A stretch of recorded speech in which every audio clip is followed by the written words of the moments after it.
বান্দা যদি খালেস দিলে আল্লাহ পাকের দরবারে তওবা করে, তাহলে খালেস দিলে যদি কোনো বান্দা আল্লাহ পাকের দরবারে তওবা করে, তাহলে আল্লাহ তাআলা তার প্রতি কি পরিমাণ সন্তুষ্ট হন।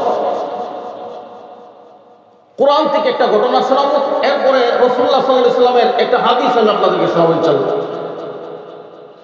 মুসা নবীর নাম শুনছেন আপনারা সবাই? মুসা আলাইহিস সালাতু ওয়াস সালামের চাচাতো ভাই নাম হইল কারুন। এই কারুনকে যখন মুসা নবী বললেন যে আল্লাহ তাআলা আপনাকে যথেষ্ট সম্পদের মালিক বানাইছেন,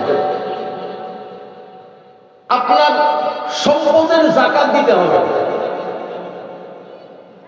তখন কারুন মুসা নবীকে সরাসরি আর কিছু বলে নাই, না বইলা সে একটা ষড়যন্ত্র করল। ষড়যন্ত্রটা কি? যদি মুসা নবীকে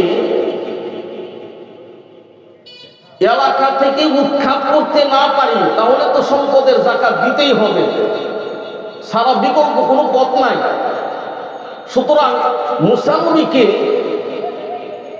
এলাকা থেকে উৎখাত করতে হলে একটা ষড়যন্ত্র আমাকে করতেই হবে। সেটা হলো এই, একজন নর্তকী মহিলাকে সাজাইছে, তাকে পরামর্শ দিচ্ছে, টাকা পয়সা দিয়ে তাকে বুঝাইছে যে আমরা অমুক দিন অমুক সময় অমুক জায়গাতে আমরা বনি ইসরাইল যারা আছি সকল আমরা একত্র হব, আর তখন তুমি দাঁড়ায় কথা বলবা যে মুসা নবী আমার সাথে এই অপকর্ম করছে, ব্যভিচার করছে, আর তার এই অপকর্মের ফসল হইল আমার পেটের বাচ্চা।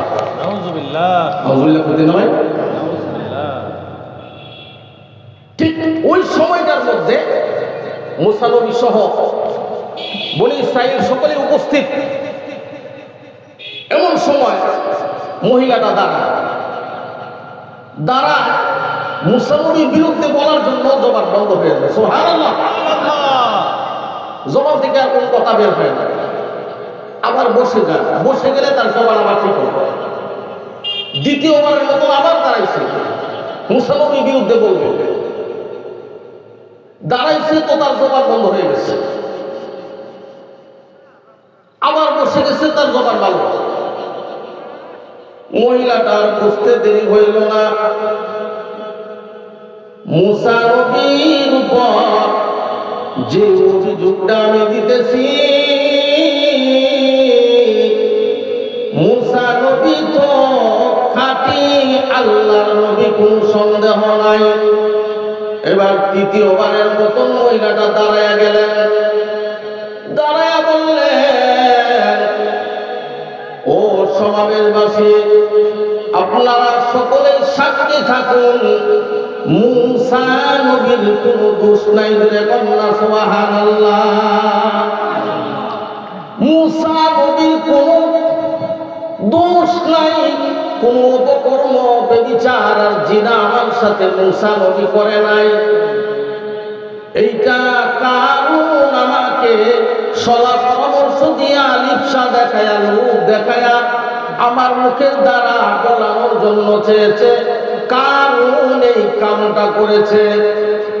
মুসা নবী খুব রাগী নবী ছিলেন।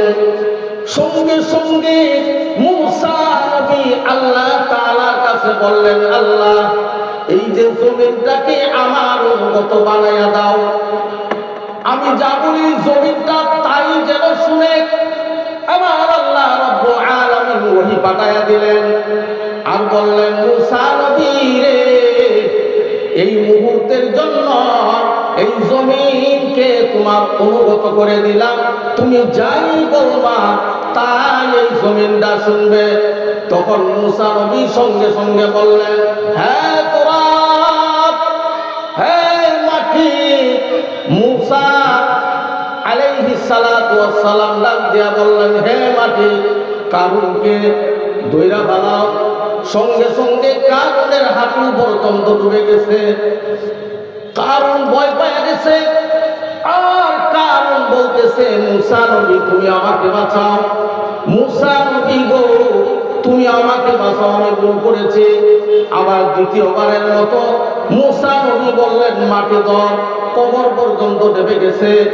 আবার কারণ বলে মুসা নবী তুমি আমাকে একটুর মতন ক্ষমা করে দাও, বাঁচাও।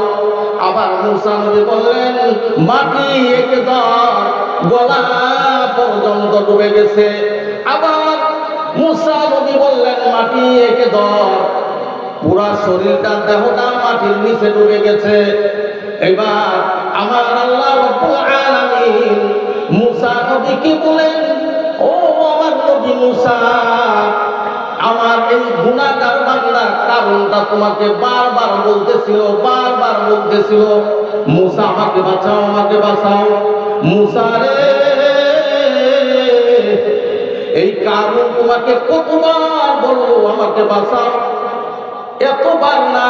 ওই কারণটা যদি শুধু আমার নামটা লইয়া রহমান, আল্লাহ তুমি আমাকে বাঁচাও, আমি এত দয়ালু এত মায়াশীল মুসা রে, কারণ কি আমি এই আযাব থেকে বাঁচাইয়া দিতাম।